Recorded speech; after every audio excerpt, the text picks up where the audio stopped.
الأمين المكين الكريم ونحن على ذلك لمن الشاهدين والشاكرين والحمد لله رب العالمين উপস্থিত আমার সম্মানীয়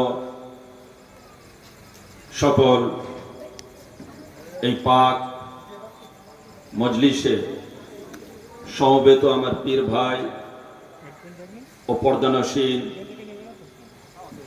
পীর বোন এবং এই নুনারি গ্রামের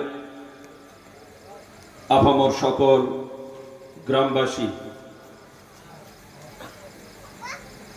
আজ আমরা এখানে আমাদের আকা, আমাদের মাওলা, মাথার তাজ, গদ্দি নশীন, সজ্জাদা নশীন, শাহানশাহ, মঙ্গলকোট শরীফ, খানকা পাক, মাজার পাক, মেদিনীপুর শরীফ, খানকা পাক, মাজার পাক এবং পূর্ণিয়া শরীফ, খানকা পাক, মাজার পাক, কলকাতা 22 নম্বর মসজিদ পাক, খানকা শরীফ ও 4 নম্বর দরবার পাকের যিনি বর্তমান মালিক ও কর্ণধার একক মাতওয়াল্লি এবং তৎসহ এই ভারত ও বাংলাদেশ যেখানে যত আমাদের এই দরবার ভিত্তিক, আঞ্জুমান ভিত্তিক, মাজার ও খানকা শরীফ সকল রয়েছে, সবকিছুর যিনি বর্তমান গদ্দি নশীন ও মাতওয়াল্লি, গাউসে জামান, হাদি ও রাহবার, ইমামুল ওয়াক্ত, হাসানি হোসেনি সৈয়দ, মুর্শিদ বরহক, খলিফায়ে গৌসে পাক, খলিফায়ে মাওলা পাক, सज्जादा नशीन मौला पाक, हुजूर पूर्णूर सज्जदना व सज्जादना व मौलाना व सनदना हुजूर सैयद शाह यासूब अली अल क़ादरी अल बगदादी अल हसनी वल हुसैनी, हुजूर पूर्णूर सज्जदना व मौलाना व मलजाना गौसना व गयासना रहबर शरीअत व तरीक़त इमामुल वक्त नूर इब्ने नूर अली इब्ने अली, हुजूर पूर्णूर सज्जदना मौलाना मलिजाना हुजूर सैयद शाह रशीद अली अल क़ादरी अल बगदादी अल हसनी वल हुसैन। অর্থাৎ আমাদের দুই মহান হুজুর পাকের আদেশ মোতাবেক আমরা এবং আপনারা সকলে মিলিতভাবে জিক্রে শাহাদাত পাকের আজকের এই মজলিসে সমবেত হওয়ার সৌভাগ্য লাভ করেছি। তো আজ এখানে আহলে বাইত পাকের শান, শহদায়ে কারবালা পাকের শান এবং আমাদের হুজুর পাক কাবা ও কিবলা পাকগণের পবিত্র আলোচনা আমরা শ্রবণ করব। তো আমি আপনাদের সামনে আমার হুজুর পাকের পবিত্র চরণতলে মাথা রেখে লক্ষ কোটি সালামে মসনুনা ও সুজুদ তাহিয়া জানিয়ে আপনাদের কাছে আবেদন করছি, আসুন আমরা সকলে সমবেতভাবে সেই পবিত্র দরবারে রসুল, দরবারে আহলে বাইত, দরবারে পঞ্জাতন পাক, আমাদের পাক দরবার শরীফ অবধি ইশক মোহাব্বতের সাথে একবার দুরূদ শরীফের নজরানা পেশ করুন। পড়ুন আল্লাহুম্মা সাল্লি আলা সাইয়্যিদিনা মাওলানা মুহাম্মদ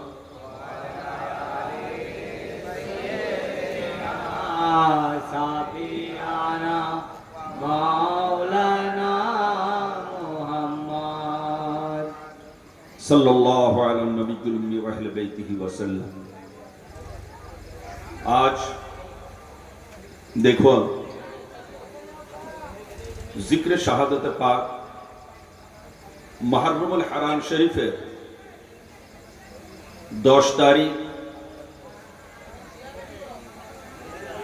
পবিত্র কারবালা শরীফে হযরতে ইমামে পাক শহীদ হন এবং পবিত্র ওনার ঘরানা, ওনারা সাহাব 72 জন শাহাদত বরণ করেন। এবং সেই পবিত্র শাহাদতের কি প্রেক্ষাপট ছিল, কেনই বা তিনি মুহররম শরীফের 10 তারিখে শাহাদত বরণ করলেন, আর সমগ্র ঘর বা নবী খানদানকে কেনই বা কুরবান হতে হলো, তো সেই পর্যালোচনা আমরা বহু শুনেছি এবং আজও আমরা শুনব যে ইমাম পাকের সাথে হযরত ইব্রাহিম আলাইহিস সালাম, হযরত ইসমাঈল আলাইহিস সালাম, এনাদের সম্পর্ক কি এবং কেনই বা 10 মুহররমুল হারাম ওনার শাহাদত বরণ করতে হলো।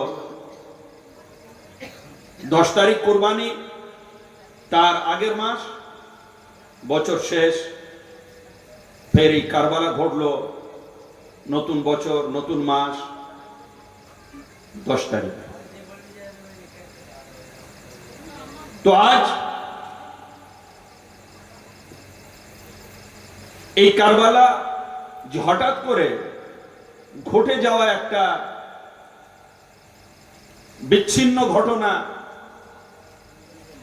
বা একটা হঠাৎ করে যে হয়ে যায় সেই রকমই কি কোনো ঘটনা, নাকি এর পিছনে সুদূর প্রসারী কোনো চিন্তা ভাবনা আছে, সেইটা আমরা হাদিস পাকের আলোকে দেখব এবং প্রমাণ করব যে এটা কোনো হঠাৎ করে ঘটে যাওয়া কোনো বিচ্ছিন্ন ঘটনা নয়। এই কারবালা শরীফ যে হবে সেটা আমাদের দয়ার নবী, তিনি বেসালে হক লাভ করার 50 বছর পূর্বে বলে গিয়েছিলেন।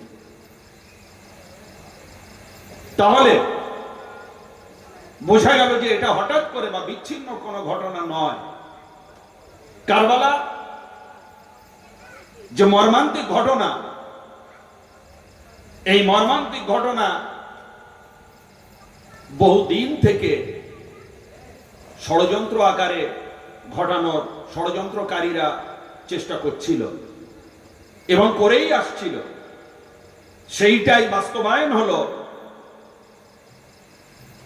61 হিজরি 10 মুহররম আশুরা পাকের দিন। এবং কি সেই সমস্ত ঘটনা ছিল, তো এবং এনাদের প্রতি আমাদের করণীয়টা কি, যেটা খুবই ইম্পর্টেন্ট, খুবই ভাইটাল। আজ ছোট বড় আলেম ওলামা, মসজিদের মোল্লা মৌলবী থেকে নিয়ে গ্রাম্য ছোট বড় নামাজি সকলেই এটা ভেবে নিয়েছেন যে কারবালা এটা একটা ঘটনা ঘটে গিয়েছে, এত কিছু করার কি দরকার, শোকাহত হওয়ার কি দরকার, এগুলোর কোনো মানে হয় না। কেন? বহু নবী দুনিয়ায় এসছেন, বহু সাহাবা দুনিয়ায় এসছেন, তাদেরও মর্মান্তিক ঘটনা ঘটেছে, কই আমরা সেগুলো নিয়ে তো এত অনুষ্ঠান, এত শোক, এত বার্তা দিই না। কারবালাটাকে কেন এত গুরুত্ব দিই? হযরত ইমাম হোসেন পাক এবং তার পবিত্র ঘরানা আলাইহিমুস সালামের প্রতি এত আমরা জাগ্রত মনোভাব নিয়ে অ্যাক্টিভ ভাবে কেন পালন করি? এগুলো সমাজের প্রশ্ন। তো সেই প্রশ্নের উত্তর ইনশাআল্লাহ হাদিস পাকের আলোকে দেব। তো মাঝে সাঝে যখন আমাকে আপনাদের মনে পড়ে ডাকেন, তখনই আমি হুজুর পাকের দয়া ও দোয়ায় হাজির হই। তো যখন এসেছি ইনশাআল্লাহ সংক্ষিপ্ত আকারে সংক্ষিপ্ত বয়ানে আপনাদের সামনে কারবালা শরীফের ঘটনাটা তুলে ধরার চেষ্টা করব। আমা তৌফিক ইল্লা বিল্লাহ। যে দেখুন, সর্বপ্রথম আমরা এই কুরবানি যেটা বলি, কুরবানির সাথে মুহররম হযরত ইমাম হোসেন পাকের এই শাহাদাতের সম্পর্কটা কি? এটা হচ্ছে জাহিরিও বলতে পারেন আর রুহানিও বলতে পারেন, উভয় দিকের সম্পর্ক। সর্বপ্রথম হযরত ইব্রাহিম আলাইহিস সালাম, উনি হচ্ছেন আমাদের এক মহান নবী এবং সমস্ত নবীর দাদু যান। হযরতে আদম আলাইহিস সালামের পরে যে বনি ইসরাইল যত নবী এসেছেন ওনার থেকে, আর আমার নবী হুজুরে পাক সাল্লাল্লাহু আলাইহি ওয়াসাল্লাম এসেছেন ওনার থেকে। এই জন্য ওনাকে জাদ্দুল আম্বিয়া, গ্র্যান্ডফাদার অফ মেসেঞ্জার্স বলা হয়। তো হযরত ইব্রাহিম আলাইহিস সালাম উনি স্বপ্নে দেখলেন যে আল্লাহ রাব্বুল আলামিন ওনার সবথেকে প্রিয় বস্তুকে কুরবান করার জন্য হুকুম দান করছেন। ইব্রাহিম, তুমি তোমার প্রিয়, সবথেকে প্রিয় বস্তুটা কুরবানি করো। উনি কি করলেন? উট কুরবানি করলেন। ফের দ্বিতীয় রাত ওই একই স্বপ্ন, ফের কুরবানি করলেন। এমন সময় তৃতীয় রাতে বলছেন, না, তুমি তোমার প্রিয় বস্তুটি কুরবানি করো। উনি দেখলেন হযরতে ইব্রাহিম আলাইহিস সালামের কাছে প্রিয় বস্তু ছিলেন ওনার জানের টুকরা হযরতে ইসমাঈল আলাইহিস সালাম। তো ইসমাঈল আলাইহিস সালাম এনাদের জীবনের কুরবানিটা দেখুন, আর তার সাথে আমাদের হুজুরে পাকের এই আওলাদ পাক এনাদের কুরবানিটা যদি একত্রিত করা যায়, দেখবেন সেম। হযরত ইব্রাহিম আলাইহিস সালাম উনি নবী, উনি কেবল যে হযরত ইসমাঈল আলাইহিস সালামের স্বপ্নাদেশ হয়ে কুরবানি করেছিলেন এই একটা ঘটনা নয়। ওনার জীবনে হযরত ইব্রাহিম বহু কুরবানির মধ্যে দিয়ে গুজরেছেন। যেমন নমরুদ ওনাকে আগুনে ফেলল, এটা একটা মহা কুরবানি। সমস্ত আগুন আল্লাহর হুকুমে গুলজার হয়ে গেল, কুরবানি। ওনার তাবলীগী পিরিয়ড সেও এক মহা কুরবানি। কাফের মুশরিকদের সাথে ওনার লড়াই, এমনকি ওনার চাচা আজহার তার সাথেও বাদানুবাদ। তো এক পিরিয়ড গেল। তারপরে আরেকটা কুরবানি ওনার লাইফের, যে ওনার স্ত্রী হযরতে সারার হুকুমে হাজরা এনাকে বনবাসে পাঠাতে হলো। এবং কোরআনে এসছে যে হ্যাঁ ইব্রাহিম, সারা যেটা বলছে ওটাই করো, বাস বনবাসে দিয়েছো। যখন আসছেন তখন সাথে কে? মাসুম থেকে মাসুম, একেবারে শিশু হযরত ইসমাঈল নবী আলাইহিস সালাম। ওনাকে নিয়ে এলেন। বনবাস কোথায়?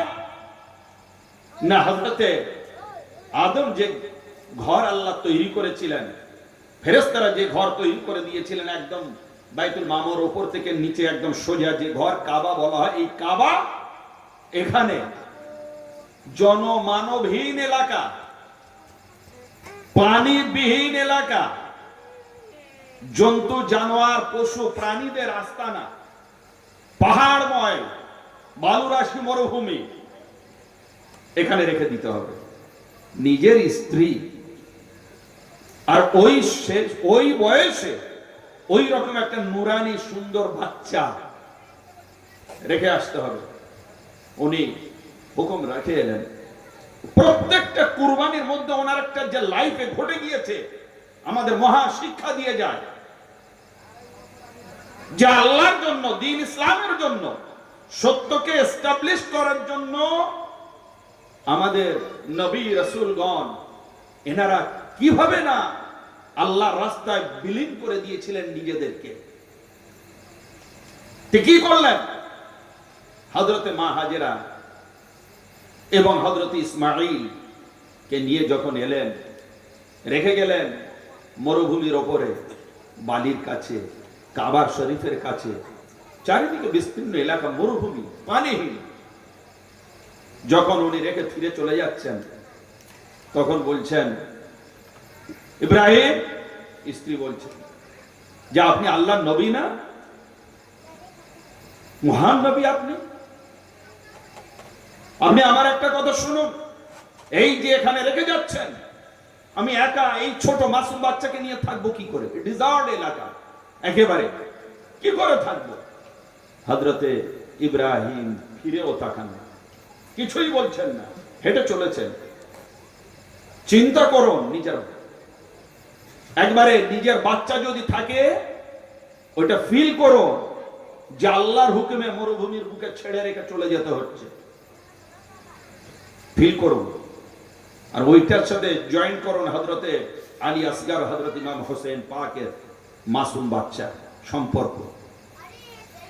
তো ওই সম্পর্কটা আমি আপনার কানেকশন না দিলে আপনারা বুঝতে পারবেন না। তো উনি ফিরে তাকাচ্ছেন না, হযরত ইব্রাহিম আলাইহিস সালাম ফিরে তাকাচ্ছেন না। তো শেষ পর্যন্ত উনিও আল্লাহ ওয়ালি, এক নবীর স্ত্রী আর এক নবীর মা, তিনিও কম, আল্লাহ ভরসা। বলছেন, ইব্রাহিম, আপনি আমার একটা শেষ কথার উত্তর দেন। আপনি যে এই যে জনমানবহীন এলাকায় রেখে যাচ্ছেন, সামান্য ছাতু, সামান্য পানি দিয়ে, ডেকে মরে গেলেও চারিদিকে কারোর আমি খুঁজে পাবো না, তো এটা কি নিজের ইচ্ছায় না আল্লাহর হুকুমে? বলে আল্লাহর হুকুমে। তখন হযরতে হাজেরা বললেন যে ইব্রাহিম, আর আপনার কিছু বলতে হবে না, আপনি চলে যান, আল্লাহ আমার জন্য কাফি, যথেষ্ট, আপনি এবারে যেতে পারেন। যদি আল্লাহর হুকুমে হয়, আমি আলহামদুলিল্লাহ খুশি, এই মাসুম বাচ্চাকে নিয়ে এখানেই থেকে যাব। চিন্তা করো, আল্লাহর হুকুমে মরুভূমির বুকে, জনমানবহীন এলাকা, জন্তু জানোয়ারের মুখে, পশু প্রাণীর মুখে, আল্লাহর ভয় না করে কাবার ধারে হযরতে হাজেরা রয়ে গেলেন কোলের মাসুম বাচ্চাকে নিয়ে। আস্তে আস্তে বাচ্চার দিন যায়। একদিন তৃষ্ণার্ত অবস্থায়, মহাকষ্টে হযরতে হাজেরা অস্থির হয়ে ওঠেন যে ব্যাপার কি, বাচ্চা কষ্ট পাচ্ছে, পানি নেই আমার কাছে, পানি আনতে হবে, না তো এই বাচ্চা হয়তো মারা যেতে পারে। হযরত ইসমাঈল আলাইহিস সালামের মুখের দিকে তাকিয়ে অস্থির হয়ে উঠলেন। চারিদিকে তাকাচ্ছেন, কোথাও পানি নেই। এমন সময় পাশে দুটো পাহাড় আছে, ছোট ছোট পাহাড়,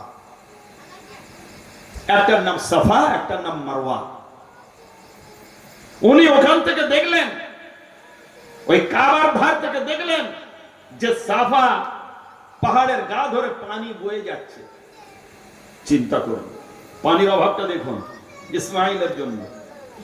হ্যাঁ, মা ছুটেছেন যে পানি আনতে হবে, ওই পানি নিয়ে এসে আমার পুত্রকে খাওয়াতে হবে, তৃষ্ণা নিবারণ করতে হবে, পানির কষ্ট। চিন্তা করুন, কারবালায়ও পানির কষ্ট। মা ছুটলেন, সেই সাফা পাহাড়ের উপরে যখন চড়ে উঠলেন, দেখছেন এ তো পানি নয়, এ তো মরিচিকা। আর মরিচিকা বালুর উপরে যে কাঁচগুলো ভেসে থাকে, যখন সূর্যের আলো পড়ে, ওইটা মনে হয় যেন পানির ঝর্ণা।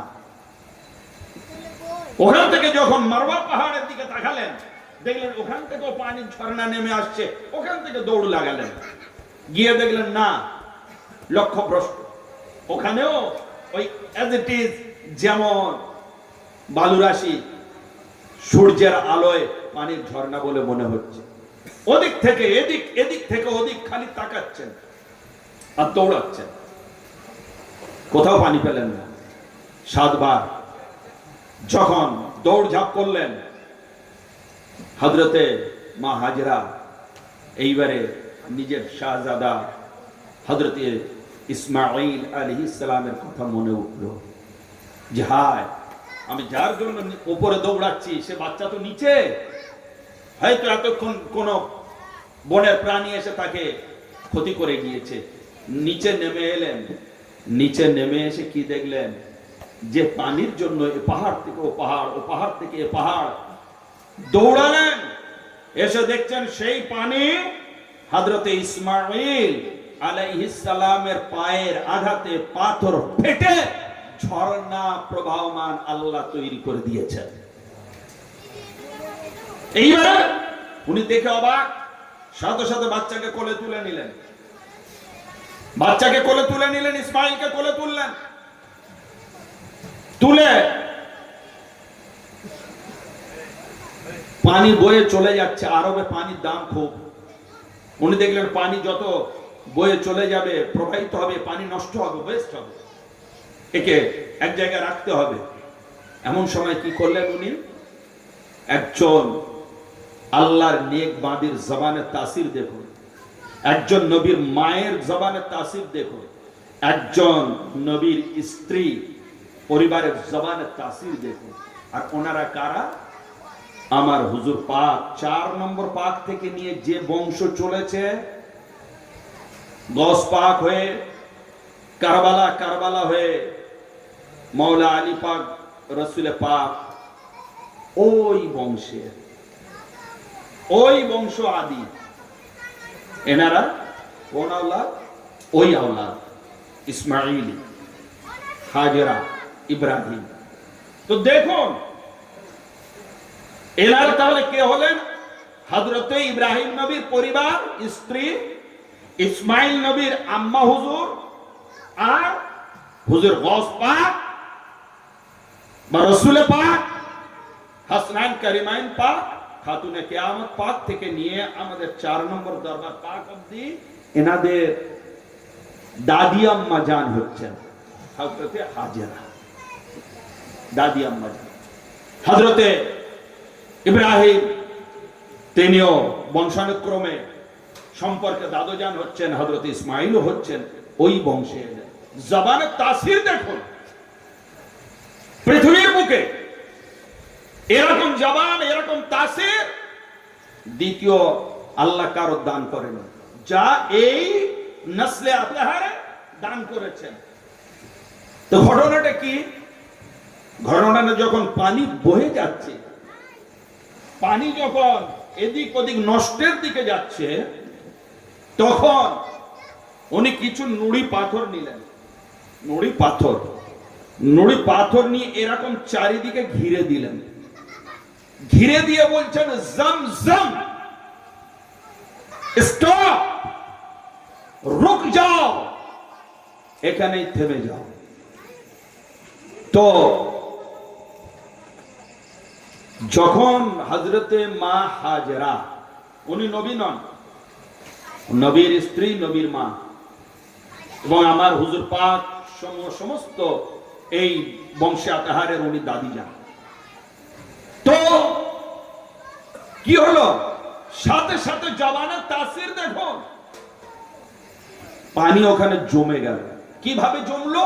বরফ হলো না, পানি উঠছে, এইরকম রাউন্ড দিয়ে গোল হয়ে ফের তলায় যাচ্ছে, উঠছে, নিচে যাচ্ছে, উঠছে, নিচে যাচ্ছে। তো এরকম ভাবে আর পানির বাইরে গেল না, ওখানেই থেমে গেল, কিন্তু পানির প্রবাহ জারি।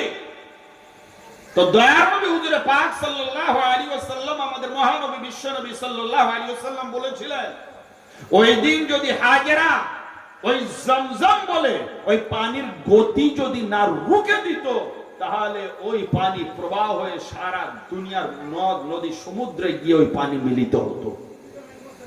তাহলে আপনি চিন্তা করুন, পৃথিবীর বুকে কারোর এই ধরনের জবানের ক্ষমতা আছে যে হযরতে হাজেরা দেখিয়ে দিলেন? একটা প্রবাহমান ঝর্ণাকে লিমিটেড জায়গার মধ্যে একেবারে সীমাবদ্ধ করে দিলেন জবান। এবং এইবারে আসুন, তারপরে হযরতে ইসমাঈল আলাইহিস সালামের ওই পায়ের আঘাতে যে পানি ফুটে বের হলো, এই পানি দয়ার নবী পাক সাল্লাল্লাহু আলাইহি ওয়াসাল্লাম হাদিস শরীফের মধ্যে এসেছে যে পৃথিবীর পানি সমস্ত বসে পান করতে হয়, কিন্তু জমজম শরীফের পানি দাঁড়িয়ে পান করতে হয়। দয়ার নবী পাক সাল্লাল্লাহু আলাইহি ওয়াসাল্লাম বলেছেন, তোমরা যখন জমজম শরীফের পানি পান করবে, তখন যে নিয়তে পান করবে আল্লাহ তোমাদের সেই নিয়ত পূর্ণ করবে। তাহলে চিন্তা করো, আর একটা পানি দাঁড়িয়ে পান করতে হয়, ওযুর পানি, শেষে যেটা আপনার এক্সট্রা থাকে বা নলে করলে নল থেকে নিয়ে, এর থেকেই এই যে পবিত্র ধারা চলে আসছে। এখন তো আমরা ওই নিসবতে, ওই পবিত্রতার সাথে কানেক্টিং করে আমরা আমার হুজুর পাক দিয়ে যে তাবাররুকাত পানি, পীর পুকুর পানি বা হুজুর পাক দিয়ে যে তাবাররুকাত নিয়াজ পাক দেওয়া হয় ইত্যাদি যে পানি পাকগুলো আমরা দাঁড়িয়ে পান করি, ওই নিসবতে।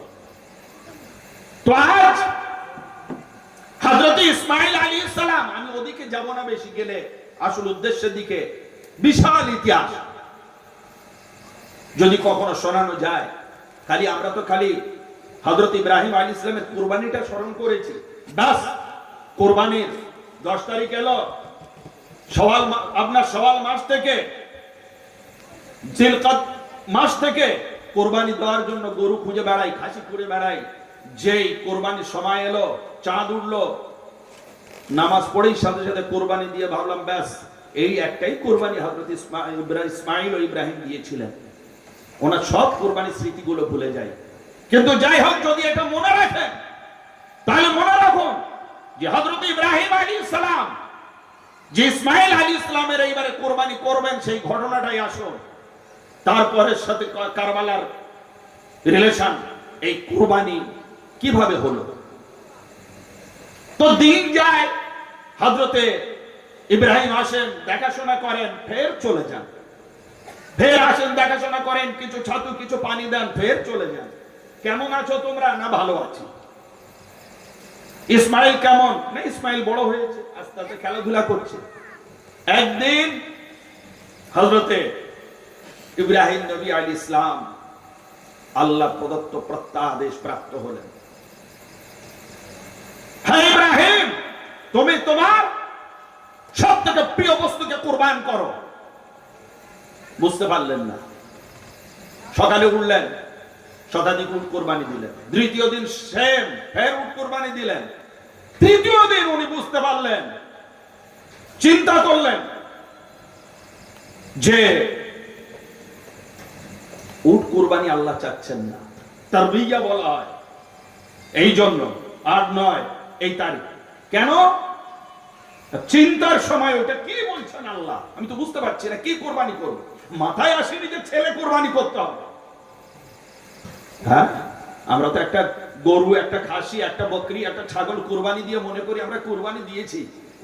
হ্যাঁ, হযরত ইব্রাহিম আলাইহিস সালামের জিজ্ঞাসা করুন, হযরত ইসমাঈলের জিজ্ঞাসা করুন। আর সেই কুরবানির সাথে সম্পর্ক কারবালা শরীফের ঘটনাটা যখন আপনারা মনের মধ্যে আনবেন, তখন আপনারা চিন্তা করতে পারবেন যে কি মহা কুরবানি এটা। তো হযরত ইব্রাহিম আলাইহিস সালাম এবারে বুঝে গেলেন, থার্ড টাইম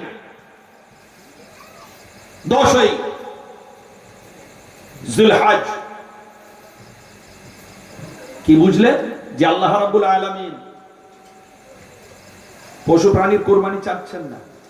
এ উর্দুম্বার কুরবানির খেলা নয়, এখানে এখানে অন্য হিসাব আল্লাহ করে রেখেছেন, সেই কুরবানি চাচ্ছেন। উনি ছিলেন দূরে, ওখান থেকে এলেন, এসে এইবারে বললেন, হাজেরা তুমি বাচ্চাকে তৈরি করো, আমি একটা জায়গায় নিয়ে যাব। বাবা বলছেন চিন্তার কিছু নেই, তৈরি করা হলো। এইবারে যখন তৈরি করে দিয়ে চলে গেলেন, শয়তান এসে হাজরাকে বলছে, হাজরা তুমি জানো কোথায় নিয়ে গিয়েছে? বলে কোথায়? শয়তানি ধোকা ভালো কাজে দেখেন। বলে উনি তো কুরবানি করবে বলে নিয়ে গিয়েছে। বলে মরদুর, বাপ কখনো বেটার কুরবানি করে? তুই শয়তান! পাথর তুলে মারলেন, শয়তান চলে গেল। শয়তান চলে এলো ইসমাইলের কাছে। কুরবানিকে কত বাধা দিচ্ছিল দেখুন। আজও মুহররম শরীফ যখন মানানো হয় বাধা আসে না? আসে। জিক্রে শাহাদাত করা হয়, বাধা আসে। এখন হয়তো ওরকম বাধা আসে না, এখন না জায়েজ, জায়েজ, হারাম, হালাল ইত্যাদি বাধা আসে, ফতোয়ার বাধা আসে। দেখুন সর্বপ্রথম বাধা কে দিয়েছিল? শয়তান। এই ইসমাইল, তুমি জানো তোমার আব্বা কোথায় নিয়ে যাচ্ছেন তোমাকে? বলে কোথায়? আমি আব্বার সাথে যাচ্ছি, আব্বা যেখানে নিয়ে যাচ্ছেন। বলে তোমাকে কুরবানি করবেন, জবাই করবেন। বলে মরদুদ, বাপ বেটাকে কখনো জবাই করে? পাথর তুললেন, মারলেন, পালালো। দুই দিক যখন পারলো না, ইব্রাহিমের কাছে এলো শয়তান। ইব্রাহিম, যা যাওয়ার হয়ে গিয়েছে, তুমি কি মনে করছো? হ্যাঁ, এই বয়সে তোমার সাহারা, তুমি কুরবানি করবে? আরে বাবার স্বপ্ন তো ভুলও হতে পারে। চিন্তা করুন শয়তানের বুদ্ধি। স্বপ্ন, স্বপ্ন তো ওটা, এটা তো স্বপ্ন। তুমি স্বপ্ন দেখে সত্য মেনে নিলে, আর এই সুন্দর নুরানি টকবকে ছেলেকে তুমি গলায় ছুরি চালাবে মেনে নিতে পারলে? হযরত ইব্রাহিম আলাইহিস সালাম, নবীদের স্বপ্ন ভুল হয় না, ওহী হয়। তা উনি কি করলেন? সাথে সাথে পাথর তুললেন, মারলেন। এই পাথরগুলো যারা হজে যায়, তিনটে মূর্তি করা আছে, বড় ছোট মেজো, সেখানে কি এখনো হাজিরা শয়তানের পাথর মারে। কেন? না, শয়তান এসে ধোকা দিয়েছিল যাতে কুরবানিটা না হয়, সেই জন্য ওনারা মেরেছিলেন, সেই স্মৃতি হিসাবে আমরা মারব। তাহলে বোঝা যাচ্ছে, এই জায়গাটা একটু আসেন, একটু বিশ্লেষণটা করি। বর্তমান যে আমাদের পজিশন, সামাজিক অবস্থা বা দুরবস্থা বলেন, ভালো কাজ থেকে যে আমাদের অনেকে নিষেধ করে, একটু দেখুন, একটু পর্যালোচনা করলে বুঝতে পারবেন যে আপনি যাচ্ছেন হজে, হজ ভালো কাজ না খারাপ কাজ? জোরে বলতে হবে। এতক্ষণ শুনেছেন, এবার উত্তর দেন। ভালো কাজ। আল্লাহর পছন্দনীয় ফরজ কাজগুলির মধ্যে একটা কাজ, সেটা হচ্ছে হজ। ঠিক আছে, নামাজ, রোজা, হজ, যাকাত বলা হয়। হজ সেই ফরায়েজের একটা অঙ্গ। হজ কেউ যদি অস্বীকার করে, সে খারিজ, কাফের। তো হজে আপনি যাচ্ছেন ভাই সওয়াব কামানোর জন্য, তো কি গিয়ে কি করবেন? তোয়াব করবেন, সওয়াব কামাবেন। গিয়ে কি করবেন? আপনি ওখানে জমজম পানি খাবেন, আপনার সওয়াব হবে। সাফা মারওয়া দৌড়াবেন, এগুলো তো আর একটাও ব্যাখ্যা করেনি, সব ব্যাখ্যা রয়ে গিয়েছে। সাফা মারওয়া কেন দৌড়াবেন, কেন জমজম খাবেন ইত্যাদি, খালি জাস্ট টাচ করে চলে যাচ্ছি। যদি কখনো ফের সময় পুরো ব্যাখ্যা হবে। দৌড়াবেন, সওয়াব হবে। কুরবানি করবেন, সওয়াব হবে। মুজদালিফা, মিনা, আরাফাতে যাবেন, সওয়াব হবে। কিন্তু সওয়াব কামাতে গিয়ে শয়তানের উদ্দেশ্য করে পাথর মারছেন কেন? শয়তানকে আল্লাহর বন্ধু না শত্রু? আল্লাহর শত্রু, মানব জাতির শত্রু, মুমিনদের শত্রু। তাহলে বোঝা গেল সে শয়তানের বায়োগ্রাফি জানেন, শয়তানের বায়োডাটা জানেন। সে এত বড় আলেম ছিল, তার মতো বড় আলেম আর কেউ ছিল না। শুনে নেন, তার মতো বড় আলেম কেউ ছিল না। সে মুআল্লিমুল মালায়েকা, সমস্ত ফেরেশতাদের সর্দার ছিল। জান্নাতের মধ্যে অবাধ বিচরণ তার, চিন্তা করুন। এবং এই যে আসমান দেখছেন, আসমানের 7টা দরজা আছে। দরজা মানে স্টেপ, সিঁড়ি, স্টেপ বাই স্টেপ 7টা। তো প্রত্যেকটা পার্ট স্টেপে ওর একটা করে নাম লেখা আছে। শুনলে অবাক হবেন, যে খুব বড় ইবাদতকারী তাকে আমরা কি বলি? আবেদ বলি না? খুব বড় মুত্তাকি পরেজগার তাকে কি বলি? যারা তপস্যা করে ওলি। যে খুব বেঁচে গুণে চলে, নফস কন্ট্রোল করে চলে, তাকে কি বলি? জাহিদ। জাহিদ মানে জহদকারী, তাকওয়া অবলম্বনকারী। যে আল্লাহ ওয়ালা তাকে আমরা কি বলি? আরিফ। এ খুব আরেফ লোক, আরেফ লোক বলি না, আল্লাহ ওয়ালা লোক। তাই এর নামগুলো ভালো না খারাপ ভাই? জোরে বলো। ভালো। এই 7টা যে আসমান আছে না, এই 7টা আসমানে শয়তানের এইরকম নামগুলো, সব টাইটেল গুলো লেখা আছে। তার মানে প্রথম ধরে নেন, প্রথম আসমানে ওর আবেদ নাম লেখা, দ্বিতীয় আসমানে আরেফ, তৃতীয় আসমানে জাহিদ, চতুর্থ আসমানে ওয়ালি। এইরকম করতে করতে যত ভালো ভালো পোস্ট আছে আমরা ইবাদত করলে যেগুলো পাই, সেই পোস্টের নাম লেখা। কিন্তু একেবারে লৌহে মাহফুজ আরশে মুআল্লায় কি লেখা আছে জানেন? শয়তান, ইবলিস। তাহলে কি বোঝা গেল? ও আরেফ হয়েছে, ও ওলি হয়েছে, কিন্তু ওর ভাগ্য দোষে ওই ইবলিসে ও পরিণত হবে একদিন। সেই দিনটা কি হলো? এখন আমরা শয়তানকে কিভাবে চিনি? ওলি ভাবে চিনি, না আরেফ ভাবে চিনি, না আবেদ হিসেবে চিনি, না আপনার জাহিদ হিসেবে চিনি? কি হিসেবে চিনি? শয়তান হিসেবে চিনি, ইবলিস হিসেবে চিনি। একেবারে সব টাইটেল বাদ, ওই লাস্ট টাইটেলটা আমরা ওইটা দিয়ে পরিচয় নিই, ইবলিস। ইবলিস মানে শয়তান, শয়তান মানে ইবলিস। বোঝা গেল? তাহলে কি মনে হয়, কি বুঝতে পারলাম? যে ওর এত কিছু ইবাদত, ওর এত কিছু রিয়াজত, ওর এত কিছু ভালো কাজ, ওর এত কিছু আল্লাহ ওয়ালা কাজ, ওর কিছুই শেষ পর্যন্ত অবশিষ্ট থাকলো না।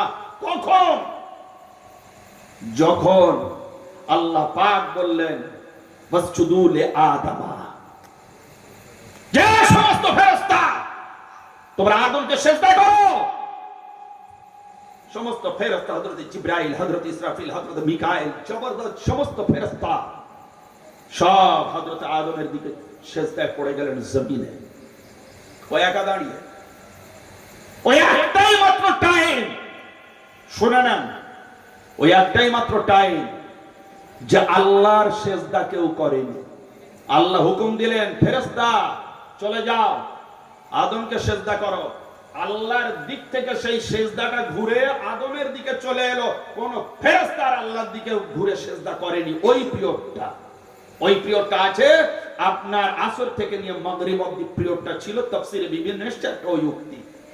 তো এই পিরিয়ড সমস্ত ফেরেশতারা হযরতে আদমের সামনে সিজদায় পড়ে গেল। এবার সিজদা করিয়ে আল্লাহ দেখছেন, অবজার্ভ করছেন। কি দেখলেন? সবাই সিজদায় পড়ে আছে আদমের সামনে, একজন দাঁড়িয়ে আছে।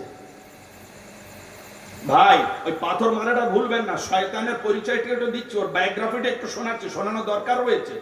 আজ আমাদেরও সমাজে, আমাদেরও জীবনে, আমাদেরও এই ধর্মীয় আচার অনুষ্ঠানে এইরূপ কিছু আছে।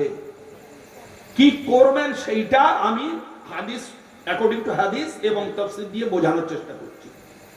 তাহলে হজে গেলে 3টে পাথর মারতে হয়, 3টে জায়গায়। আপনার বড়, মেজর, ছোট শয়তানে মারতে হয়। ওই শয়তান, আর ওই শয়তানটা বায়োগ্রাফি একটা শুনুন। ও প্রথমে শয়তান ছিল না, মস্ত বড় ইবাদতকারী ছিল, আল্লাহ সবথেকে নিকটের ও ফেরেশতা ছিল। তা এমন সময় ফেরেশতাদের মধ্যে থাকতো, কিন্তু ও ফেরেশতার মধ্যে না, ও ছিল জিন। ওয়াকানা মিনাল জিন, জিনদের মধ্যে। কিন্তু এত ট্রেনিং পেয়ে গিয়েছিল যে ও ফেরেশতাদের সর্দার হয়ে গিয়েছিল, এইরকম পজিশন। এমন সময় আল্লাহ রাব্বুল আলামিন দেখলেন সবাই সিজদায় পড়ে আছে আদমের, কে? মাথা তুলে দাঁড়িয়ে আছে, ঝোঁকেনি। আল্লাহ ডাকলেন। বহু জায়গায় এসছে যে আল্লাহ হুকুম দিলেন, ইবলিস সেজদা করলো না, বাকি সব সেজদা করলো। আল্লাহ জিজ্ঞাসা করলেন, তুই সেজদা করলি না কেন? আমি আমার হাত দ্বারা যে আদমকে তৈরি করেছি, তুই সেজদা করলি না কেন? তখন একবারে ওর শিক্ষার ভার, শিক্ষার অহংকার, অত বড় পোস্টের ফেরেশতা, আল্লাহর সাথে প্রশ্ন উত্তরে চলে এলো, ডিবেটে চলে এলো। সর্বপ্রথম আল্লাহর সাথে ওর ডিবেট হয়েছিল, আর ওখান থেকে ওই মোনাজারা ডিবেট চলে আসছে দুনিয়ায়, সত্য মিথ্যার ডিবেট। আল্লাহ, তুমি আমাকে আদমের সামনে ঝুঁকতে বলছো, সেজদা করতে বলছো, আমি তো ঝুঁকতে পারবো না। কেন? না, আদম হচ্ছে বাশার, আদম মানুষ, মাটির তৈরি। তো কি হয়েছে? না, আমি আগুনের তৈরি। সুতরাং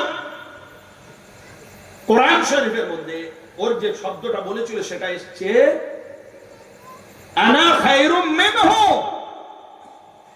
আমি আদমের থেকে শ্রেষ্ঠ। আই এম বেটার দেন আদম, আদমের থেকে আমি শ্রেষ্ঠ। হয় কেন? কিসের জন্য তুই শ্রেষ্ঠ? তখন তার কারণটাও বলছে, খালাকতানি মিন নার ওয়া খালাকতাহু মিন তিন। আল্লাহ, তুমি আমাকে মাটি দ্বারা, আগুন দ্বারা তৈরি করেছো, আর আদমকে মাটি দ্বারা তৈরি করছো। আমাকে আগুন দ্বারা তৈরি করেছো। আগুনের ধর্ম উপরের দিকে ওঠা, নিচের দিকে যাওয়া নয়। আগুনের ধর্ম অহংকার, সবকিছু জ্বালিয়ে পুড়িয়ে খাক করে দেবে, কেউ ওর সামনে টিকতে পারবে না। আর আমি সেই আগুন হয়ে, আমার স্বভাবজাত আগুন হয়ে আমি মাটির দিকে ঝুঁকে যাব, এ হতে পারে না। কারণ কি দেখালো?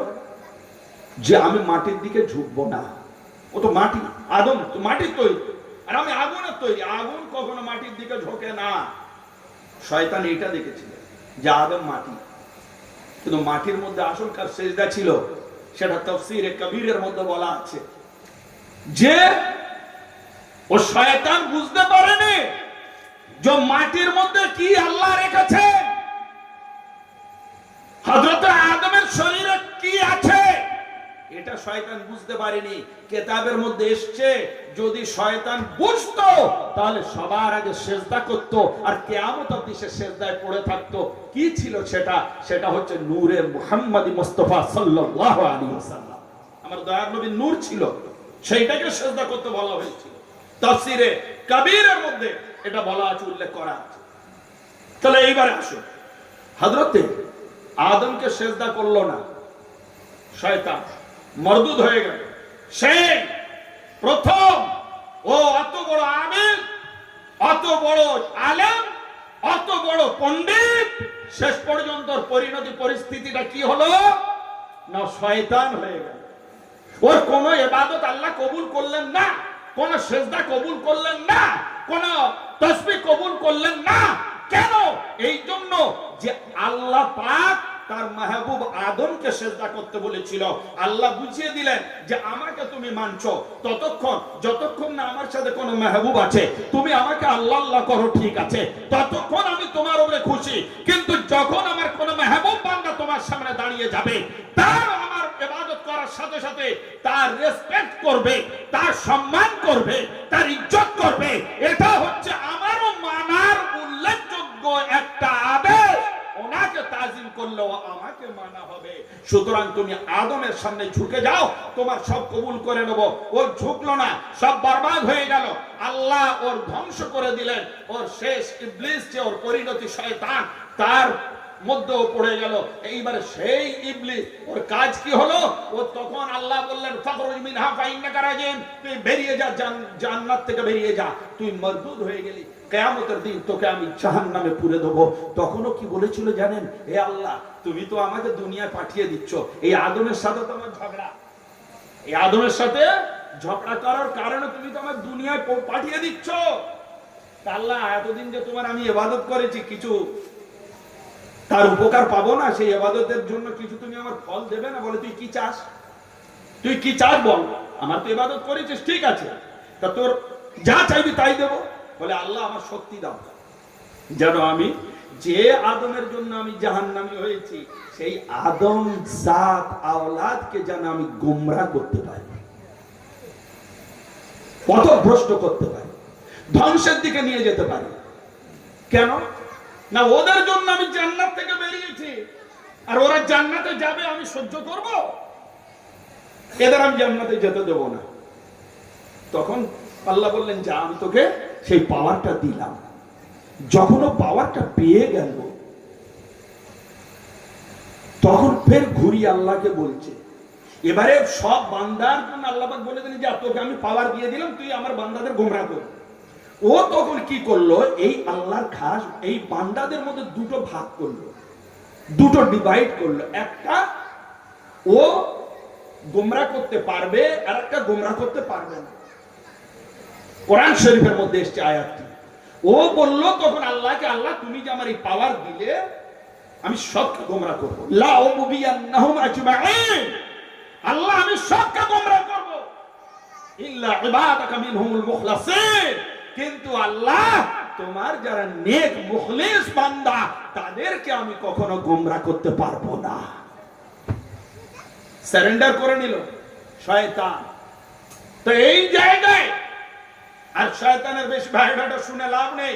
এই জায়গায় এবারে আসুন, শয়তান ওই ইব্রাহিম, ইসমাইল, হাজরা আলাইহিমুস সালাম ওনাদেরকে গিয়েও ধোঁকা দিয়েছিল। সেই ধোঁকার কারণে ওনারা পাথর ছুঁড়ে মেরেছিলেন। আর আজ এই যে হাজিরা যাচ্ছেন, এই হাজিরা গিয়েও জমজম খাচ্ছেন, আরাফাতে দাঁড়াচ্ছেন, তোয়াফ করছেন, যাবতীয় সব ইবাদত করার সাথে সাথে সেই শয়তানকেও পাথর মারছেন। শয়তান আমাদের দেশে নেই, আমাদের সাথে নেই। যদি থাকে আমরা গুনাহ করি কেন? থাকে বলেই তো গুনাহ করি, যদি না থাকে গুনাহ করব কেন? হ্যাঁ, তা শয়তান প্রত্যেকটি মানুষের সাথে বলা আছে কিতাবে, ইয়াজরি কা মাজরিদ দাম, শয়তান আমাদের রন্ধ্রে রন্ধ্রে রক্তের মতো প্রবাহিত। সেই জন্য আমরা গুনাহ করি। কই এখানে তো শয়তানকে আমরা মানি না। এখানে আমরা কেউ আমাদের শয়তানকে পাথর মারি? মারি না, কিন্তু ওখানে গেলে শয়তানকে পাথর মারি। এইটা খুব সুন্দর। আমাকে ছোট মালিক পাক হুজুর, তখন আমি স্টুডেন্ট লাইফ আসতাম, যেতাম, হুজুর বলেছিলেন, বলে মাওলানা বলো তো, যে মানুষ ইবাদত করতে যায়, মানুষ কোথাও হজ তো ইবাদতের জায়গা না, ইবাদত করতে যায়, ইবাদত করতে যায়, ইবাদত কি পাথর মারামারি, পাথর ছোড়াছুড়ি, শয়তানকে পাথর মারতে হবে। আর ওই পাথর না মারলেও আপনার ওই ইবাদত কমপ্লিট হবে না, মারতেই হবে। আমি বলে ব্যাপারটা কি? আমি বলি হুজুর আপনি মালিক, সব জানেন, আপনি বড় আলেম, আপনি বলে দেন আমাকে। কেন? সমস্ত ইলম আপনি মাদ্রাসায় থেকে পড়ে যখন পাগড়ি নিয়ে আসবেন, তবু পীরের দরবারে সে ইলম ইলমই নয়, ফাঁকা ইলম। ওই ইলম যে ইলম নিজের মুর্শিদের নিগাহ থেকে আসে, ওনার দরবারে বসে আসে, ওনার খিদমতের মধ্যে দিয়ে আসে, সেই ইলম হচ্ছে অরিজিনাল ইলম, যেটা প্রমাণ আমরা পাই হযরতে মাওলানা রুমি এবং শামস তাবরেজের যে ঘটনা। তো যাই হোক, অল্প সময়, বহুদিন পরে এসেছি, অনেক কিছু বলতে গেলে আপনাদের মাথা ব্রেন ভার হয়ে যাবে, সংক্ষেপে বলতে হবে। বহু জানার আছে, বহু কিছু বোঝার আছে। তো হুজুর আপনি জানেন, বলে দেন কেন অত বড় ইবাদত করতে যাওয়া হচ্ছে আর ওখানে শয়তানকে? আমরা তো নামাজের মধ্যে শয়তানকে মারি না, কিন্তু নামাজের মধ্যে হুকুম আছে তোমরা কাঁধে কাঁধে মিলিয়ে দাঁড়াও, যদি না কাঁধে মেলাও। মাওলানা সাহেব ইনি কে? নেই মাওলানা সাহেব। কেন ভাই কাঁধে কাঁধে দাঁড়াতে বলে? শয়তান। তাহলে বোঝা যাচ্ছে মসজিদেও আমাদের দুইজনের মাঝখানে শয়তান আসে। নামাজে ভুলে যাই কেন? হঠাৎ পড়ছি, পড়তে পড়তে ভুলে গেল। দেখলাম ইমাম সাহেব একদিকে সালাম ফিরিয়ে সেজদা সহজ করে দিলেন। কেন ভাই? ভুলটা কি জন্য হলো? শয়তানে যে ধোঁকা দিল। হঠাৎ দেখা যাচ্ছে ইমাম সাহেব নামাজ পড়াচ্ছেন, কোথায় সালাম দুদিকে ফিরে মোনাজাত হবে না, একদিকে ফিরিয়ে সেজদা সহ হয়ে গেল।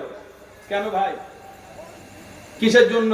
ইমাম সাহেব এ ভুলটা হলো, কেন সেজদা সহ করলেন? তো ইমাম সাহেব 10 বছর একটা মহল্লায় রয়েছেন, সে মাইনে বাড়ানোর কথা কেউ বাড়ায় না। তো এইবারে তিনি বলছেন যে মাতোয়াল্লি সাহেব, এই জন্য আমার ভুল হয়েছে, আপনাদের সবার পয়সা বাড়ছে, ব্যবসা বাড়ছে, সব কিছু হচ্ছে, টাকা পয়সা সব বাড়ছে, আমার মাইনে বাড়ে না। এইবারে বড় খরচ, আমার স্ত্রী খবর পাঠিয়েছে এই করতে হবে ঈদে, তো আমার এত অল্প টাকায় আমি কি করে নিয়ে যাবো আর কি করে চালাবো ঈদের খরচ? আপনাদের সব বাড়ছে আনন্দে, আর আমার এই কম খরচে মতো সংসার চলবে না। এই নামাজ পড়তে পড়তে ওই সংসারের দিকে একটু খেয়াল গিয়েছে বলে আমার একটু সেজদা সোহওয়াজিব হয়ে গিয়েছে, ভুল হয়ে গিয়েছে। তা সবার সব চিন্তা, ইমামেরও ঘরের চিন্তা, তো সেই জন্য সেজদায় সোহ। তো সেজদায় সোহটা কেন হলো? শয়তান এসে কানের মধ্যে ঢুকিয়ে দিল। কিন্তু তার সত্ত্বেও আমরা ওখানে শয়তানকে পাথর মারি না, ওই জায়গায় মারি কেন? এই জন্য মারি যে হুজুর বললেন, দেখো মাওলানা, যে ইবাদত করতে গিয়েও শয়তানকে মারতে হবে। কেন? এই জন্য ওই ইবাদতের মধ্যেও শয়তানকে মারার অংশটাও ইবাদত হিসেবে গণ্য হয়ে যাবে। কেন? এই জন্য ও শয়তান হচ্ছে আল্লাহর শত্রু, আল্লাহর নবীর শত্রু এবং আল্লাহর ওয়ালির শত্রু। ও সৎ কাজ থেকে, ভালো কাজ থেকে ও শয়তানকে ধোঁকা দিচ্ছিল। ওনারা আল্লাহ ওয়ালা বলে বুঝতে পেরে সেই শয়তানকে মেরেছিলেন। সেই সুন্নত আজ আমাদের পালন করতে হবে যে শয়তান যখন কোন ভালো কাজে ধোঁকা দেবে, সেই ভালো কাজে ধোঁকা দেওয়ার কারণেই শয়তানকে আমাদের মারতে হবে। আর যদি না মারি তাহলে আমাদের হজ হবে না। তাহলে বোঝা গেল সেই স্মৃতি উদ্দেশ্য আজ আমরা মেরে আসছি।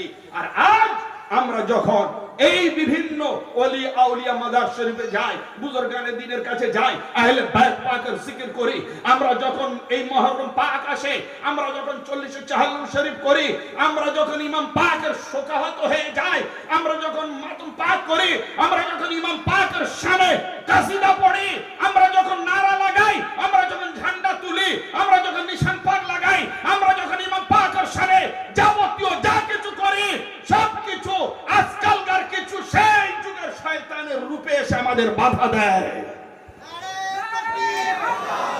নারে রিসালাত, নারে হায়দারি, নারে হায়দারি, শহীদে আজম, শহীদে আকবর, নারে তাকবীর। সুতরাং সেই আজ থেকে 5000 বছর আগের ইতিহাস সামনে আনুন। কিন্তু তফাৎটা কি? তফাৎ হচ্ছে তখন ওনারা ডাইরেক্ট শয়তানকে দেখে মেরেছিলেন, কিন্তু এখন আমরা ডাইরেক্ট দেখলেও মারতে পারবো না। আমরা দেখছি কিন্তু মারা যাবে না। পাথরও মারা যাবে না, কিল ঘুষি ছড়ও মারা যাবে না। কেন? মারলে এখনই আপনার প্রশাসন আসবে, এখনই আপনার গ্রেফতার করবে, কেস হবে কিনা ভাই? তা সুতরাং এই সমস্ত মানবরূপী শয়তানদের দ্বারা আপনারা প্রভাবিত হবেন না। ওদেরকে চিনে নিয়ে ওদের থেকে আপনি দূরে থাকবেন। যতই ওরা নিষেধ করবে ততই আপনি আরো বাড়িয়ে মজলিস করতে থাকবেন। এটাই হচ্ছে জবাব। কেন? মারধর করার সে যুগ নেই, সে সুযোগ নেই, সে পারমিশনও নেই। সুতরাং ওইটাই আজ স্মৃতি রয়ে গিয়েছে। যে তোমাকে সত্যের পথে বাধা দেবে, যে তোমাকে সত্যের পথে আটকাবে, যে তোমাকে সত্যের গতিরোধ করতে চাইবে, তাকে প্রতিহত করে তুমি এগিয়ে যাও। এটাই হচ্ছে আজ শিক্ষা। তো এইবার আসুন হযরতে ইসমাঈল আলাইহিস সালাম, ওনাকে এইবারে নিয়ে গেলেন মিনা পাহাড়ের ধারে। ওখানে ওনাকে জবাই করবে। চিন্তা করবে, বাপ বেটাকে জবাই করবে। চিন্তা করা যায় পৃথিবীর বুকে বিরল থেকে বিরলতম ইতিহাস যা ইতিপূর্বে হয়নি, কিন্তু আল্লাহর হুকুম করতে হবে। কিন্তু বাপ নবী বেটাও নবী না, মিউচুয়ালে আসতে হবে তো। এবং আমি কেন বাচ্চাটাকে নিয়ে এলাম, সে কি চায় তা তো মত নিতে হবে। আমি স্বপ্ন দেখেছি বলে তার গলায় ছুরি চালিয়ে দেবো, তা তো হয় না। কোরআন বলছে হযরতে ইব্রাহিম আলাইহিস সালাম একদিকে আর হযরতে ইসমাঈল আলাইহিস সালাম একদিকে, বাপ বেটা। বলছে ইয়া বুনাইয়া ইন্নী আরা আন্নী আযবাহুকা ফানজুর মাযা তারা। বেটা, আমি স্বপ্ন দেখলাম যে তোমাকে জবাই করছে, ফানজুর মাযা তারা, তুমি কি মনে করো? তখন বেটা বলছে সাতাফআল মা তুমাল সাতাজিদুনি ইনশাআল্লাহ মিনাস সাবিরিন। আব্বা, আপনি সেটাই করেন, যেটার হুকুম আল্লাহ আপনাকে দিয়েছেন তাই আপনি করবেন, আর আমার ব্যাপার চিন্তা করবেন না। আপনি আমাকে ধৈর্যশালীদের মধ্যে পাবেন, সবরকারীদের মধ্যে পাবেন। হযরতে ইসমাঈল ওই জায়গায় সেই দিন বলেছিলেন নিজের আব্বার ওই প্রশ্নের উত্তরে, ফানজুর মাযা তারা, তুমি কি মনে করো তোমাকে জবাই করব? তখন বলেছিলেন আমাকে আপনি সবরকারী পাবেন। সেই সবর ধৈর্যের মূর্ত প্রতীক হয়ে কারবালায় প্রতিদান দিচ্ছেন হযরতে ইমামে হোসেন পাক। সেই সবর, যে সবর উল্লেখ করেছিলেন হযরতে ইসমাঈল আব্বা হুজুরের সামনে। কে? যে বাবা আমি তোমাকে জবাই করব, তুমি কি মনে করো? আরে মনে না, এটা আমি স্বপ্ন দেখেছি। তখন আব্বা আপনি সেটাই করেন যেটা আল্লাহ আপনার হুকুম দিয়েছে, আর আমার চিন্তা করবেন না, আমি তো আপনার ধৈর্যশালীদের মধ্যে পাবেন। শুইয়ে দিলেন, ছুরি চলে গেল। হযরতে জিবরিল আমিনকে আল্লাহ হুকুম দিলেন চলে যাও। ছুরি চলার পরে ভাই একটা গলায় ছুরি চললে কতটা টাইম থাকে, হ্যাঁ, আর কতটা ডিস্টেন্স তো থাকে না। ওই সময় হুকুম হলো, তার আগে হুকুম হয়নি যে জিবরাইল চলে যাও, গিয়ে দুম্বা দাও, ইসমাইলকে হটাও, দুম্বা শুইয়ে দাও। হযরতে ইসমাইলকে হটিয়ে হযরতে জিবরিল গেলেন, জান্নাত থেকে দুম্বা নিলেন, এলেন, শুইয়ে দিলেন। পৃথিবীর বুকে কয়েকবার মাত্র, হাতে গোনা 3-4 বার, যে দ্রুত থেকে দ্রুততম গতিতে এসেছিলেন হযরতে জিবরিল, তার মধ্যে এটা একটা। ছুরি চলে গিয়েছে, তারপর আল্লাহ হুকুম দিলেন যাও, ইসমাইলকে সরিয়ে দিয়ে ছুরির তলায় থেকে দুম্বা শুইয়ে দাও। উনি চলে গেলেন, দুম্বা নিলেন, শুইয়ে দিলেন। ছুরি চলে গেল, জবাই হয়ে গেল। হযরতে ইব্রাহিম ভাবলেন যাক আলহামদুলিল্লাহ, আল্লাহ এবারে কবুল করেছে। চিন্তা করুন, বাপ গলায় ছুরি চালিয়ে বেটার মনে শান্তি আনলেন যে যাক আল্লাহ কুরবানিটা কবুল করেছেন। চিন্তা করলেন, আর নবীদের ঈমান দেখো, ঈমান আর সেই কুরবানি। আমরা আজ একটা প্রাণীকে, দুম্বাকে, গরুকে, খাসিকে, মহিষকে জবাই করে আমরা কি মনে করি যে যাও ইসমাইল ইব্রাহিমি কুরবানি আমরা শোধ করে দিয়েছি। হ্যাঁ, এত সহজ যে তুমি ওই ইসমাইল ইব্রাহিমি কুরবানি ওই 4 পায়ে একটা জন্তু দিয়ে শোধ করবে না। ওই 4 পায়ের জন্তু একজন নবীর সমতুল্য হতে পারে ভাই? হ্যাঁ, সমতুল্য একই স্টেজে বসানো যাবে? একটা জন্তুকে আর একটা নবীকে এক পাল্লায় নবী আর এক পাল্লায় কোন পশু দিয়ে ওজন করা যায়? হ্যাঁ, যাবে না। মর্যাদা সমপরিমাণ হতে হবে। তো যখন এবারে চোখের পটি খুললেন, দেখলেন হযরতে জিবরাইল তো হাত ধরে বসে দাঁড়িয়ে রয়েছেন ইসমাইলে, আর এদিকে দুম্বা কুরবান হয়ে পড়ে রয়েছে। এমন সময়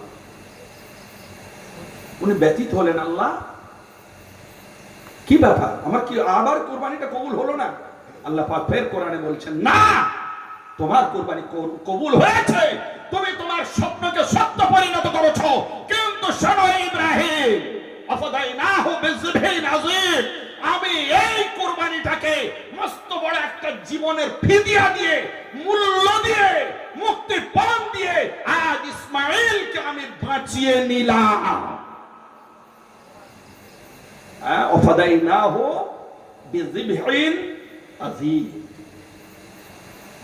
আফাদাইনা ফিদিয়া দিলাম আমি আল্লাহ ইসমাইলের পরিবর্তে বিযিবহিন একটা জবাই, আজিম মস্ত বড় জবাই। অর্থাৎ আজ আমি ইসমাইলকে রক্ষা করে নিলাম। ইব্রাহিম, তুমি মনে করো না যে তুমি কোরবানিতে সফল হওনি। হ্যাঁ, তুমি সফল হয়ে গিয়েছো, তুমি ছুরি চালিয়ে দিয়েছো নিজের বেটার গলায়, যা পৃথিবীর বুকে কেউ করতে পারেনি। কিন্তু তোমার শাহজাদাকে আমি বাঁচিয়ে, ইসমাইলকে বাঁচিয়ে, আমার নবীকে বাঁচিয়ে আমি কি করলাম? একটা দুম্বা কোরবানি করে দিলাম। তা আল্লাহ ওখানে বলেননি যে আমি যে দুম্বাটা দিলাম এইটাই বড় কোরবানি ইসমাইলের থেকে, সেই জন্য আমি ইসমাইলকে বাঁচিয়ে এটা দিয়ে দিলাম। না, বললেন আমি বড় মুক্তিপণ দিলাম, আমি আল্লাহ বড় ফিদিয়া দিলাম, দিয়ে ইসমাইলকে বাঁচিয়ে নিলাম। তাফসীরের মধ্যে এসছে। এবং আল্লামা ডক্টর ইকবাল, পৃথিবী বিখ্যাত যিনি কবি, তিনিও বলছেন, হ্যাঁ, सादा रंगी है दास्तान हराम, सादा रंगी है दास्तान हराम, निहाय इब्तिदा है उसकी इस्माइल तो न्याय है उसके हुसैन। जो सुनो, जे दास्तान हराम अर्थात এই হারাম শরীফ মক্কা শরীফের যে ইতিহাস, এই ইব্রাহিমী ইতিহাস, এটা বড় রক্তের ইতিহাস। আর এই রক্ত শুরু হয়েছে কোথায়? ইসমাইল থেকে প্রথম হলো, আর শেষ হলো কোথায়? কারবালায়। হ্যাঁ, তো আজ হযরত ইব্রাহিম আলাইহিস সালাম হযরত মুসা কাযিম থেকে একটা রওয়ায়াত পাওয়া যায়, যখন ওই রকম দেখলেন যে ইসমাইল আলাইহিস সালামকে নিয়ে হযরত জিবরিল দাঁড়িয়ে রইলেন, উনি একটু ঝটকা লাগলো, কবুল হলো না আল্লাহ। উনি বললেন, ইব্রাহিম, আল্লাহ পাক বলেন, ইব্রাহিম আসমানের দিকে একটু তাকাও, একটু আসমানের দিকে তাকাও। হযরত ইব্রাহিম আলাইহিস সালাম আসমানের দিকে তাকালেন। আহলে বায়তের নবী বর্ণনা করছেন 12 ইমামের এক ইমাম। হযরত ইব্রাহিম আলাইহিস সালাম আসমানের দিকে যখন তাকালেন, পুরো যেমন টিভির স্ক্রিনে ছবি ভেসে ওঠে তেমন ছবি একটার পর একটা ছবি আসছে। কি ছবি? উনি দেখছেন যে সর্বপ্রথম আমার হুজুর পাক সাল্লাল্লাহু আলাইহি ওয়াসাল্লামের চেহারা মোবারক চলে গেল, নূরানি চেহারা মোবারক। হযরত মাওলা আলী পাকের চেহারা মোবারক গেল, হযরত খাতুনে কিয়ামত পাকের চেহারা মোবারক গেল, হযরত ইমামে হাসান পাকের চেহারা মোবারক গেল। অর্থাৎ পাঞ্জাতন পাকের চেহারা মোবারক দেখছেন। এইবারে একটা চেহারা মোবারক এলো হযরত ইমামে হুসাইন আলাইহিস সালাম পাকের চেহারা মোবারক। যে চেহারা মোবারক দেখে সাথে সাথে সেই ব্যথিত, সেই বেদনাদায়ক চেহারা মোবারক হযরত ইমামে হুসাইনের দেখে হযরতে ইব্রাহিম আলাইহিস সালাম ব্যথাতুর হয়ে উঠলেন, ব্যথিত হয়ে উঠলেন। ওনার হৃদয় কেঁপে উঠলো যে এত নূরানি চেহারা, কিন্তু এত ব্যথিত চেহারা, এত গমগিন চেহারা, এত আঘাতপ্রাপ্ত চেহারা। মনে হয় যেন আঘাত ফুটে বেরোচ্ছে হুজুরের মধ্যে থেকে। এর দেখে গমগিন হয়ে গেলেন, দেখে গমগিন হয়ে সাথে সাথে বলছেন, আল্লাহ এই চেহারা কার? এনার ব্যথা দেখে আমি সহ্য করতে পারছি না, মনে হয় যেন এনার উপরে পাহাড় ভেঙে পড়লেও কম। বলে, তুমি কি ওনাকে ভালোবেসে নিয়েছো? বলে, হ্যাঁ আল্লাহ, আমি ভালোবেসে নিয়েছি। বলে, তুমি কি ইসমাইলের থেকে বেশি? বলে, আল্লাহ আমি ইসমাইলের থেকেও বেশি ভালোবেসেছি। বলে, কে ইনি? বলে, জানবে?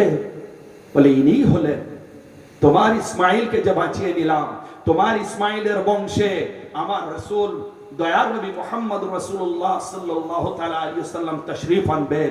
আর ইনিই হবেন সেই রাসূল পাক সাল্লাল্লাহু আলাইহি ওয়াসাল্লাম মাহবুবের নওয়াসা হযরত ইমামে হুসাইন। আর এই হযরত ইমামে হুসাইনের জন্যই এনার শাহাদাতকে কবুল করে নিয়ে আমি তোমার ইসমাইলকে আজকে বাঁচিয়ে নিয়েছি। এই কুরবানি আমি নেব, ওই হোসেন হতে নেব। হ্যাঁ, কেন?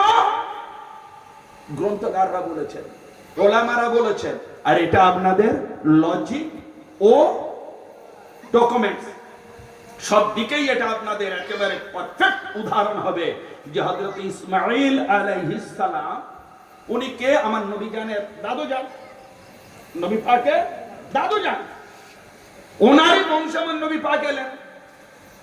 তা ওই দিন যদি 5000 বছর আগে দাদুজান যদি তলোয়ারের তলায়, ছুরির তলায় শহীদ হয়ে দুটুকরো হয়ে যেতেন, দুটুকরো হয়ে যাওয়া মানে তো উনি শেষ, তাহলে 570 খ্রিস্টাব্দে কি ওনারই বংশে আমার দয়ার নবী আসতে পারতেন? ভাই কি ভাই, গাছ নেই তো ফল কি করে আসবে? দাদা নেই তো পোতা কি করে আসবে? বাপ নেই তো ছেলে কি করে আসবে? তো আজ আল্লাহ রাব্বুল আলামিন বলছেন, শোনো ইব্রাহিম, আমি এই জন্য ইসমাইলকে বাঁচিয়ে নিলাম, আর ইসমাইলের কুরবানি আমি হোসেন হতে কারবালার বুকে নেব। কেন? বাপের ঋণ বেটা শোধ করতে হবে না? তার রাসূল পাক এসে গেলেন ওই বংশে, রাসূল পাক যখন এসে গেলেন নবুয়তের দরজা শেষ, আর কেউ নবী হবে না। এইবারে হযরত ইসমাইলের কুরবানি ইমামে হোসেন দেবে। সেই জন্য আল্লাহ নবী সাল্লাল্লাহু আলাইহি ওয়াসাল্লাম একটা হাদিস শরীফ আছে, উনি বলেছেন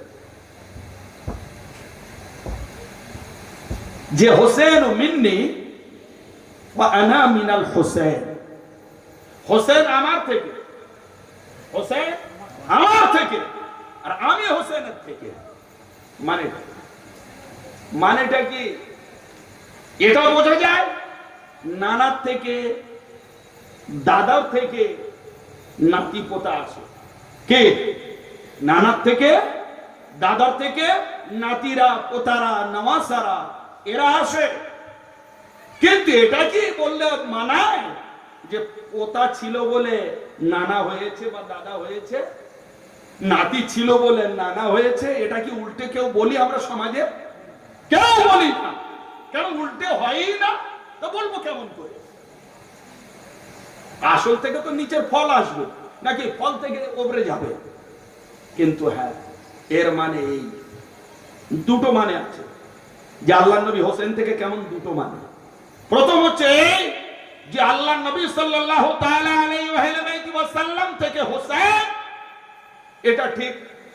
রাসূল থেকে ফাতেমা, ফাতেমা থেকে ইমামে হোসেন আলাইহিস সালাম, এটা। কিন্তু এইবারে যে হোসেন থেকে রাসূল, প্রথম এইটা হচ্ছে আমাদের ওলামারা ব্যাখ্যা করেছেন কি, যে না হযরত ইমামে হোসেন যেদিন কুরবানি হলেন, ওনার কুরবানির কারণে এই পৃথিবীর বুকে দ্বীন ইসলামটা গ্লানিমুক্ত হলো।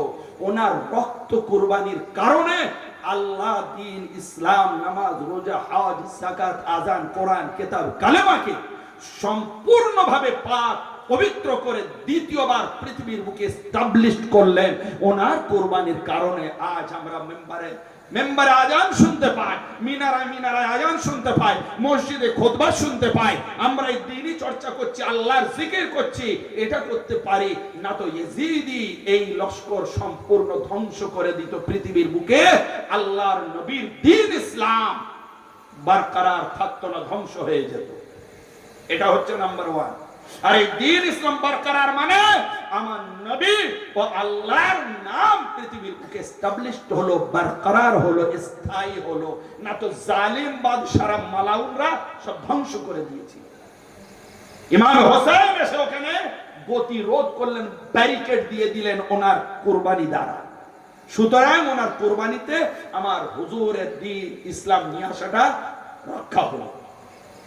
সেই জন্য বলেছেন হোসেন থেকে আমি, অর্থাৎ হোসেনের কারণে আমার নাম পৃথিবীর বুকে যে মালাউনরা, যে বাদশারা ইসলামদ্রোহী, দেখতে ইসলাম, দেখতে মুসলিম বাদশা, তারা কিন্তু ইসলামটা সম্পূর্ণ ধ্বংস করে দিয়েছিল। তখন আমার নাম এস্টাবলিশড হবে পুনরায় হোসেনের কারণে। নাম্বার 1।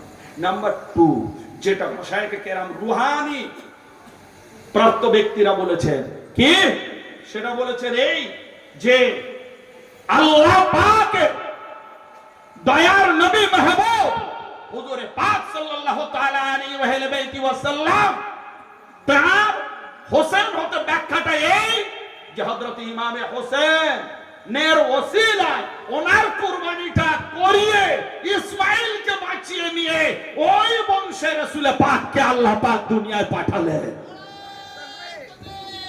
নারে রিসালাত, নারে হায়দারি, নারে গো সৈয়দুশ শুহাদা ইমাম হুসেন, শহীদে আজম, শহীদে আকবর, নারে হায়দারি। তো আজ হযরতে মাওলা ইমামে হোসেন আলাইহিস সালাম পাক কুরবানিটা কিভাবে এলো, কোথায় থেকে এলো, নাকি হঠাৎ করে হয়ে গেল? আপনারা কিছু বুঝলেন এবারে? বলুন, বুঝতে পারলেন নাকি বুঝতে পারলেন না এখনো? যে এটা হট করে হলো, হঠাৎ করে হলো, সাডেনলি হলো, নাকি এটা অনেক আগে থেকে এটা সেজে তবে আজ কারবালায় সেইটা বাস্তবায়িত হলো? কোনটে? অনেক আগে থেকে ওটা চলে আসছে, অনেক আগে থেকে হযরত ইমামে হোসেনের শহীদ হতেই হবে। হ্যাঁ, ওনার ওই ব্যতীত কুরবানি পৃথিবীর বুকে রচিত হতেই হবে। পৃথিবীর কোনো ক্ষমতা নেই যে হযরত ইমাম পাকের কুরবানিটাকে রদ করতে পারে। কেন? এই কুরবানিটাই পৃথিবীর বুকে এমন এক কুরবানি যে ইমাম পাকের এই কুরবানি অনেকে দিয়েছেন, সাহাবায়ে কেরাম কুরবান হয়েছেন, এমনকি আম্বিয়ায়ে কেরামরাও কুরবান হয়েছেন। হযরত জাকারিয়া, হযরত ইয়াহইয়া নবী আলাইহিস সালাম এনাদেরকে কুরবান করেছে উম্মত। কিন্তু হোসেনি কুরবানির ধারে বাড়ে কোনো কুরবানি নয়। ইনি যে কুরবান হলেন হযরত ইমাম হোসেন, ইনি যে আল্লাহর জন্য কুরবানি করলেন, পৃথিবীর বুকে কোন মানব জাতির ইতিহাসে কিয়ামত অবধি দ্বিতীয় আর কেউ ওই কুরবানির সমকক্ষ হতে পারবে না। যেমন নবুয়তের দিক থেকে, নবীর দিক থেকে, রিসালাতের দিক থেকে, রাসূলের দিক থেকে আমার নবী সর্বশ্রেষ্ঠ। ওনার থেকে বড় কোন নবী নেই, ওনার থেকে বড় রাসূল কেউ নেই।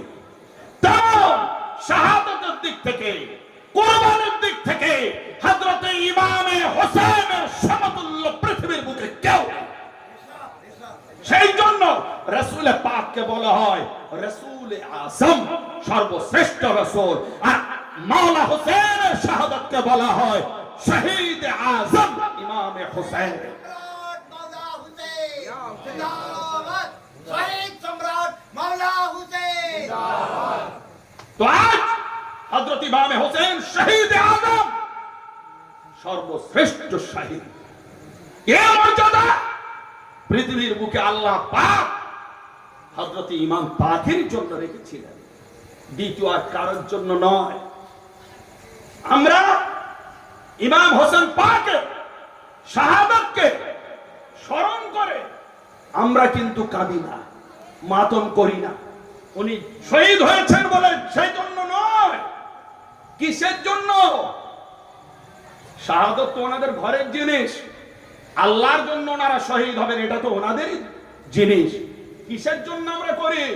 এই জন্য করি যে মালাউনরা ওনাকে যেভাবে কষ্ট দিয়ে শহীদ করেছে, ওনার জান পাক নিয়েছে, আলী আসগার পাকে নিয়েছে, আলী আকবর নিয়েছে, হযরতে মাওলা জাইনুল আবেদিনের সারা শরীরে শিকল দিয়ে বেঁধেছে, হযরতে মা সাকিনার ওটা পানি পর্যন্ত পান করতে দেয়নি, নিয়ে এসেছিল হযরত মাওলা আব্বাসের শহীদ করে দিয়েছে, হাত বাজু কেটে দিয়েছে।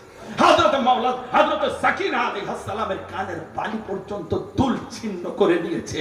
হযরতে যায়েনব আলাইহিস সালাম, হযরত উম্মে রুবা এনাদের মাথার পর্দা পর্যন্ত ছিনিয়ে নিয়েছে। এই যে মানুষ হিসেবে একটু যে দরদ দেখায়নি মালাউনরা, এনাদের যে কষ্ট দিল, এই কষ্টকে সামনে রেখে যে পিপাসার্থ অবস্থায় না মাওলা কি তো কষ্ট পেয়েছে। হযরত আলী আসগর, হযরত আলী আকবর পাক, হ্যাঁ নরদের মে লাইনকে। আচ্ছা আমার হুজুর পড়েন যে মালাউনদের হুঙ্কারের মধ্যে আজ আমার মাওলা গ্রেফতার। কি নির্মম ভাবে না ওনাকে শহীদ করছে। এই শাহাদাতটাই সামনে আসার পরে আমাদের বুক ফেটে যায়, বুক ফেটে যায়। যে সেই জন্যই আমাদের যারা আহলে বাইতের আশিক, আমাদের যারা হুজুর পাকের গোলাম, যারা আহলে বাইত মাওলার আশিক, তারা তখন ওই ব্যথিত হৃদয়, ওই ব্যথার বেদনার কথাকে সহ্য আর করতে পারে না। তখন মাওলার নামে নিজেকে বিলীন করে দিতে চায়। এরই নাম তো মাতাম, এরই নাম তো কষ্ট, এরই নাম তো শোকাহত হওয়া। হ্যাঁ, এত দরজা